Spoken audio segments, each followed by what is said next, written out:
네, 반갑습니다, 여러분. 지난 여름에는 주기도문을 우리 같이 나눴었는데요. 올 겨울에는 사도신경을 가지고 같이 좀 이야기를 해볼까 합니다. 교리라는 것을 좀 한번 했으면 좋겠다라고 늘 말씀해 주셨는데, 교리들을 이제 여러 가지 책들을 좀 찾아봤어요. 웨스트민스터 신앙고백이라든가 혹은 하이델베르크 교리문답이라든가 이런 걸 다 찾아봤더니 결국에는 구조가 어떻게 돼 있냐 하면 사도신경, 십계명, 주기도문, 이제 이걸 가지고 문답을 만든 것들이 이제 거의 교리책들이더라고요. 그래서는 지난 학기엔 주기도문 했으니까 이번엔 그냥 사도신경으로 같이 이야기를 해보면 좋지 않겠는가라고 생각을 해서 우리 사도신경 사도신경이 무엇인지 좀 같이 이야기해 볼까 합니다. 자, 사도신경이라고 나오는데요. 신경 은 무엇일까요? 라고 전에 사도신경이잖아요. 그러니까 사도들이 고백한 것에 대한 이걸 정리한 거예요. 그래서는 예전에는 사도신경을 뭐라고 표현했었냐 하면 그 사도들이 한 자리에 앉아가지고 나는 믿습니다. 뭐 하나님을 나는 예수 그리스도를 믿습니다. 이렇게 12마디를 했더니 12명 12마디를 했더니 이게 사도신경이 됐다라고 이렇게 전설 따라 삼천리 같은 이야기가 있었는데 그건 아니고요. 사도들의 신앙 고백 위에 이것들을 정리한 것을 사도신경이라고 합니다. 그래서 신경은 기독교의 신조로 기록한 경문을 말하고요. 굳게 믿고 지키려는 생각 혹은 신념들을 말합니다. 그래서 사도신경이 기독교의 핵심 교리예요. 자, 보면은 저기 아래 보면은 하나님을 향한 인간의 고백이라고 했는데 그건 좀 이따 다시 말씀드려도 사도신경은 성부 하나님, 성자 하나님, 성령 하나님, 그리고 교회와 성도들, 그리고 영원히 죽지 않는다는 것을 믿는다라는 신앙을 갖다가 정리해 놓은 신앙 고백을 사도신경이라고 합니다. 저는 성도의 믿는 바의 핵심이 사도신경이죠. 방대한 성경의 핵심을 요약해 놓았다 이렇게 표현하면 되겠습니다.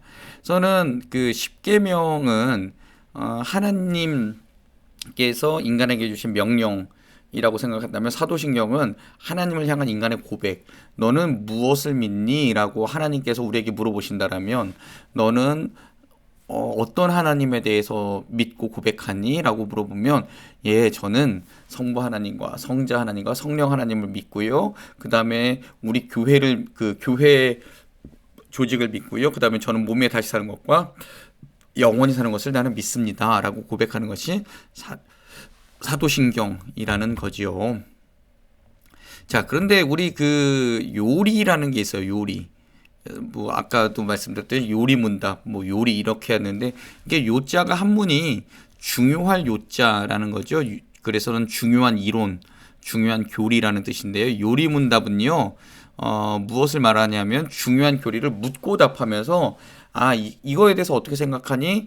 저는 이렇게 생각합니다. 이거를 정리해 놓은 게 요리문답이에요. 그래서 우리가 잘 아는 웨스트민스터 요리문답이라는 게 있어요. 이거는 청교도들이 웨스트민스터라는 곳에 모여가지고 우리가 믿는 바가 무엇인가를 정리해 놓고 웨스트민스터 신앙 고백이라는 걸 만들어 놓고 웨스트민스터 신앙 고백을 성도들에게 더 잘 가르쳐 주기 위해서 교리를 문답으로 만들어 놓은 게 교리문답인데요. 그 중에서도 대요리문답이라는 것은 어른들을 위한 교리문답입니다. 요리문답이라는 것은 교리를 갖다가 묻고 답하다라는 뜻이 있는 것을 생각하시면 되고요. 소요리문답이라는 게 있어요. 루터의 소요리문답, 웨스트민스터 소요리문답, 하일데베르크 소요리문답 뭐 이런 것들이 있는데 그것은 어린이들을 위한 신앙 고백서, 신앙 문답서라고 보시면 되겠습니다. 저는 웨스트민스터 신앙 고백 요리 문답은요. 기독교 강요 존 칼빈이 기록한 기독교 강요의 형식을 따르고 있는데 핵심은 아까 말씀드렸다시피 사도신경, 십계명, 주기도문에 대해서 너는 이것에 대해서 어떻게 생각하니? 저는 이렇게 생각합니다. 너는 이렇게 어떻게 생각하니? 저는 이렇게 생각합니다라고 계속해서 묻고 답하는 것이 요리문답인 거죠. 그래서는 결국에는 사도신경을 잘 알게 되면 그 요리문답에 대해서 다 대답할 수 있다라는 것을 우리가 알 수 있습니다. 자, 사도신경은 왜 필요했을까요? 라는 이 질문을 좀 같이 해보고 싶은데요. 사도신경은 왜 필요했냐면요. 첫 번째는 세례를 주기 위하여 이 사도신경이 필요했습니다. 초대 교회에는요, 여러분 많은 사람들이 세례를 받았지요. 특별히 사도행전에 보면은 한 번에 뭐 3천 명이 돌아오기도 하고 5천 명이 돌아오기도 했다라는 그런 이야기들이 있는데요. 그 막 사람들이 들어왔어요. 와, 저기 기독교 굉장히 신기한 것 같아요. 그래서 많이 들어왔는데 그들에게 교리를 가르쳐 주려니까 너무 방대한 거죠. 그러니까 우리가 믿는 바가 무엇이냐를 정확하게 정리하고서는 그들에게 세례를 줄 때 당신은 하나님을 믿는가? 예, 믿습니다. 그럼 그 하나님은 어떤 하나님인가? 그 하나님은 전능하시고 천지를 지으시고 천지를 만드신 하나님이십니다. 당신은 예수 그리스도를 믿는가? 예, 저는 믿습니다. 그 예수님은 누구이신가? 하나님의 아들이시며 독생자이시며 그 다음에 십자가 동정녀 마리아에게 나신 분이며 이렇게 묻고 답하는 것을 만들기 위해서 사도신경 고백문을 만들었다라고 우리 생각하시면 되고요. 자, 많은 사람들이 세례를 받고 들어왔었는데 박해가 시작됐어요. 박해가 시작되다 보니까 다 배교하고 나간 거죠. 그냥 막 세례를 주다 보니까 이 사람들이 정말 믿는 바가 무엇인가를 제대로 알지 못하는 사람들에게 세례를 주면 안 되겠다라고 생각하면서 이 사도신경이라는 교리를 만들어낸 거죠. 그래서는 그 문답형으로 만들기 위해서 사도신경을 만들었다라고 생각하시면 되고요. 두 번째는요, 자녀들의 신앙 고백을 위해서 이 사도신경이라는 것이 필요했습니다. 믿음의 전성을 위해서 만들었는데요. 자, 여러분 보세요. 그 초대교회, 그 다음에 예수님 시대에는 그 기적이 있었고 그런 것들이 있었어요. 그런데 내가 이 체험신앙을 갖다가 말을 해주면 좋겠는데 그걸 잘 모르는 거예요. 야, 너 무조건 믿어. 야, 무조건 믿어. 무조건 믿어. 막 이렇게 얘기를 했는데 이걸 어떻게 믿을까요? 라고 그 자녀들이 물었을 때 그래, 그러면은 봐봐, 아빠가 믿는 하나님은, 엄마가 믿는 하나님은 이렇게 하면서 자녀들에게 신앙 고백을 해주기 위해서 사도신경이라는 것을 만든 거지요. 자, 그다음 세 번째는 이단을 물리치기 위해서라고 했는데요. 초대교회에 많은 이단들이 나타났습니다. 특별히 영지주의라는 이단이 있었고 가현설, 가사설 등의 그 이단들이 있었는데요. 영지주의라는 것은 무엇이냐 하면 그 영적인 것만 가장 중요하다. 그래서는 육적인 것, 육체로 오신 예수님을 부인하는 그런 것들. 그 중에서도 이제 가현설, 영지주에서 나온 게 가현설인데요. 가짜 현실이라는 거예요. 예수님이 오셨던 것은 가짜의 모습이다. 그냥 인간의 모습을 입고 왔지만 저 사람 가짜 인간이다. 이런 것들을 반박하기 위해서 그 사도신경이 있는 거죠. 그래서는 역사적 사실들을 기록해 놓은 거예요. 본디오 빌라도에게 고난을 받으셨다. 십자가에 달려 죽으셨다. 이건 역사적 사실을 갖다 나타내는 거거든요. 이제 이런 것들을 기록해 놓은 이유가 그런 이단들이 나타나서 자꾸 예수의 신성을 부인하고 인성을 부인하고 그랬기 때문에 이런 이단들에 대처하기 위해서 나타난 것이고요. 가사설은 무엇이냐 하면 그 가짜로 죽었다라는 겁니다. 가짜로. 예수께서 신이니까 잠깐 이렇게 죽은 척하다가 다시 살아났다라는 것을 나타내기 위한 그렇게 주장하는 이단인데요. 그런 것들이 아니라 정말 십자가에서 죽으셨고 그다음 음부에 내려가셨다가 다시 3일 만에 살아나셨다라는 것을 말하면서 가사설을 부인하기 위해 그래서는 이 사도신경이라는 신앙 고백이 필요했다라는 거지요. 자, 그다음에 수많은 자칭 타칭 하나님이 나타났고 하나님의 아들이 나타났고 보혜사가 나타났고 재림주가 나타났습니다. 근데 우리가 믿는 하나님이 어떤 분이냐? 전능하시고 천지를 만드신 하나님인데 너는 전능하고 천지를 만들었냐? 라고 물어보면 아니잖아요. 그러니까 되는 거죠. 그 다음에 하나님의 아들이라고 그러는데 너는 동정녀 마리아에게서부터 왔는가? 그 다음에 하늘로부터 다시 온다 그랬는데 너는 누구에게서 태어났지? 여자에게서 태어났습니다. 그러니까 너는 이다냐? 성령을 믿는다 그랬는데 성령은 누구로부터 나오냐면 하나님과 아들로부터 나와요. 근데 그 성령이 너는 그러면은 우리를 항상 우리와 24시간 떨어지지 않고 보호하시고 우리에게 은혜를 주시고 우리를 위로하시는 분이 맞니?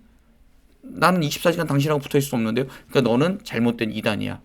다시 오신다 그랬는데 너는 다시 오실 때 모든 사람들이 다 그 오시는 것을 본다 그랬는데 너는 내가 몰랐는데 넌 누구냐? 라고 이렇게 물어봤을 때 그러니까 너는 아니야.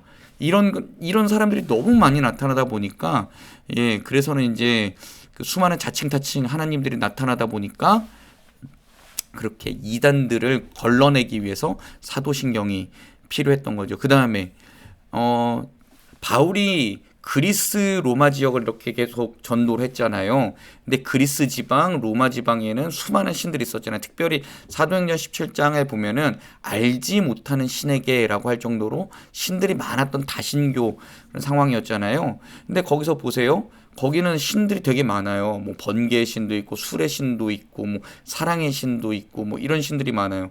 그런데 그런 신들 중에서 우리 하나님은 그런 하나님이 아니라 전능하시고 천지를 창조하신 그런 하나님이시다라는 것을 가르쳐 주기 위해서 그런 이단들에게 우리 하나님이 정말 어떤 분이신가, 우리 예수 그리스도가 어떤 분이신가, 성령님 어떤 분이신가, 그것을 알려주기 위해서 사도신경 이런 신앙 고백이 교리가 필요했다라는 것을 우리는 알 수 있어야 하겠습니다. 자, 사도신경은 왜 또 필요했을까요? 선교를 위해서 필요했는데요. 사람들에게 가가지고 예수님이 이런 분이야라고 계속 아무리 말을 해줘도 너무나도 이게 초대교회에 어려웠던 것들이 있던 거죠. 그래서는 일목요연하게 우리가 믿는 바가 이거입니다라고 알려주기 위해서 사도신경을 만들었고요. 그 다음에 예배를 위해서라고 했는데 예배 때마다 우리가 신앙을 고백하면서 나는 이런 하나님을 믿습니다라고 그렇게 고백하면서 그 하나님께 나는 예배드립니다. 나의 모든 것을 드립니다. 나중에 한번 하겠지만요. 믿습니다라는 그 단어가 끄레 도라는 단어예요. 끄레가 심장이란 뜻이고 도가 그 드린다라는 뜻이에요. 그러니까 예배 시간마다 나는 전능하신 하나님 아버지를 믿습니다라고 하면서 나의 그 하나님께 나의 심장을, 나의 생명을, 나의 모든 것을 드리겠습니다라고 그렇게 고백하는 것이 기록되어 있는 게 예배에서 굉장히 중요한 요소이지요.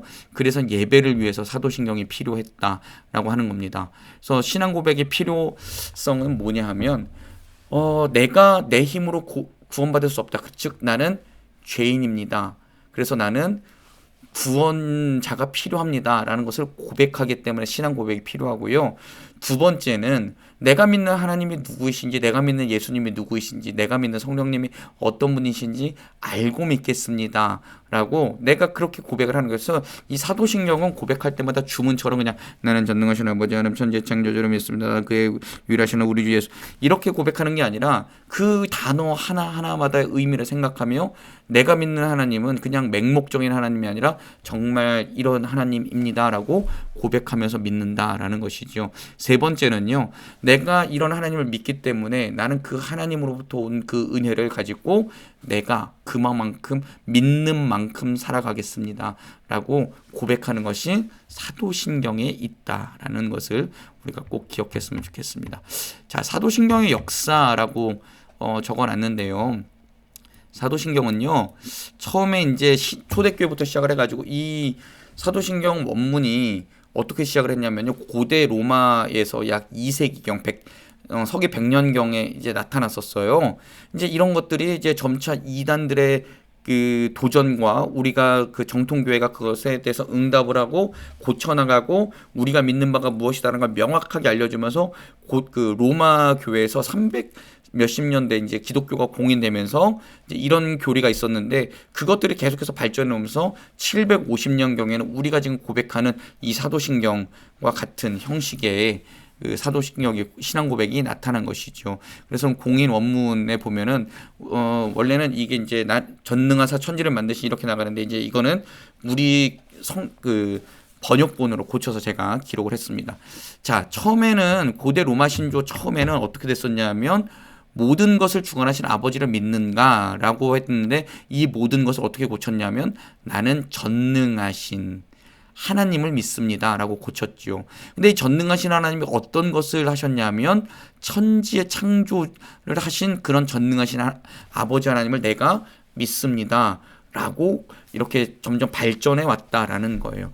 자, 아까 말씀드렸다시피 헬라 문명과 라틴 문명은 잡신의 세계인 거죠. 그러다 보니까 그 천지를 누가 창조하셨고 천지를 창조하셨다라는 것은 우리가 다 내일 좀 살펴보겠지만 천지를 창조하셨다라는 것은요 무엇을 하냐면 그 모든 상황과 나를 만드시고 이 모든 상황도 이끌어가시는 하나님이라는 그런 신앙 고백이 있는 거예요. 예, 그런 잡신들이 이끌어가는 게 아니라 내가 믿는 우리 아버지 하나님 이런 것을 모든 것을 이끌어가시기 때문에 나는 그 속에서 아멘하며 살 수 있다라는 것이죠. 그래서는 나는 전능하신 아버지 하나님인데 그 아버지 하나님은 어떤 분이시라고요? 천지를 창조하신, 나를 창조하신, 모든 것을 이끌어 가신 하나님을 믿습니다 라고 그렇게 고백하면서 이렇게 발달했다라는 거예요. 자, 두 번째, 예수 그리스도라는 건데요. 당신은 하나님의 아들이시며 라고 하는 것이 처음에 나왔던 신앙 고백이었어요. 근데 어떻게 발전했냐 하면 그 외아들 우리 주 예수 그리스도를 믿으니 라고 했고, 공인 원문에는 나는 그의 유일하신 아들 우리 주 예수 그리스도를 믿습니다 라고 했는데, 아까 말했듯이 하나님의 아들이라고 고백하는 사람이 수도 없이 생겨난 거예요. 야, 내가 신이야, 내가 예수야, 이런 사람들이 너무 많이 나타났던 거죠. 그래서는 하나님의 본성을 닮은, 하나님을 보여주시는 분은 오직 유일하신 예수 그리스도밖에 없습니다라는 것이 신앙 고백에 들어갔다라는 것이죠. 자, 세 번째, 동정녀 마리아에게서 성령에 의해서 나셨고, 로마 신조에는 이는 성령으로 동정녀 마리아에게 나셨으며, 자, 공인 원문에는 어떻게 변화됐냐면 그는 성령으로 잉태되어라는 이 단어가 들어갔습니다. 자, 고대 로마 신조가 로마 신조 순서만 바뀌었는데요, 공인 원문에는 잉태라는 말이 더해졌어요. 자, 예수님이 진짜 사람이 아니라 가면을 쓰고 왔다는 아까 가현설, 예, 신이 그냥 인간의 모습으로 내려왔다. 그러니까 고대 로마 신화, 그리스 로마 신화에는 보면은 신들이 가끔 인간의 모습을 하고 내려와서, 예, 그런 짓들이 있었잖아요. 그게 아니라 진짜 인간으로 오셨다라는 것을 증명하기 위해서 잉태되었다라는 이 단어를 추가한 거지요. 인간의 몸에서 잉태되어 온 것을 고백하기 위해서 이 단어가 들어갔다라는 것을 우리가 기억하면 되겠고요. 지금은 우리 개요니까 자세한 내용들은 우리 계속해서 좀 살펴보도록 하겠습니다. 자, 이제 고대 로마 신조에 보면 그 본디오 빌라도에게 십자가 달려 죽으시고 장사되었다라고 했는데, 로마 신조에는 뭐가 추가됐냐면 못 박혀라는 것이 추가됐고, 공인 원문에는 고난을 받았다, 못 박혀서 죽었다라는 것이 나타났습니다. 그리고 그리스도에 관한 이야기 중에서는 3일 만에 가 추가가 되었죠. 자, 이것은 무엇이냐 하면 역사적 사실을 증명하기 위해서입니다. 본디오 빌라도라는 총독이 그 당시에 그 예루살렘에 있었고, 그에게서 재판을 받았고 고난을 받았고 죽었고 3일 만에 다시 살아났다라는 것을 알리기 위해서, 우리가 정말 이 예수는 가짜 인물이 아니라 역사적 사실을 드러낸 사람이다라는 것을 나타내기 위해서 그렇게 기록했다라는 거지요. 실제 고난받고 죽으셨다는 것을 강조하기 위해 이런 내용들이 들어갔다라는 것을 우리가 기억해야 알 수 있습니다. 자, 그리고 마지막에 하늘에 오르사, 여기는 똑같은데요. 하늘에 오르셔서 전능하신 아버지 하나님이라는 구절이 들어갔는데요. 자, 그 우편에 앉아 계신다라는 것은 나중에 한번 설명하겠지만, 오른쪽은, 성경에서 오른쪽은 항상 동등한 권리를 뜻해요. 그러니까 전능하신 하나님 우편에 앉아 계신다라는 것은, 예, 예수 그리스도께서 하나님 보좌 우편에 앉아 계신다, 하나님과 동급이시다, 즉 성자 하나님이시다라는 것을 알려주기 위해서 전능하신, 그리고 아버지 하나님의 우편에 앉아 계신다, 즉 예수 그리스도는 아버지와 동등한 권한을 갖고 계신 성자 하나님이다라는 것을 알려주기 위해서 이 구절이 들어갔다라는 것을 우리가 알 수 있고요. 자, 산자와 죽은 자를 심판하러 오신다라는 말에서 거기로부터라는 그 단어가 추가됐는데요. 거기는 어딜까요? 예수님께서 앉아 계시는 하나님 보좌 우편 으로부터 산자와 죽은 자를 심판하러 오신다. 예수님 올라가신 하늘인데요. 자, 재림주가 너무 많아졌습니다. 아까도 잠깐 말씀드렸는데요.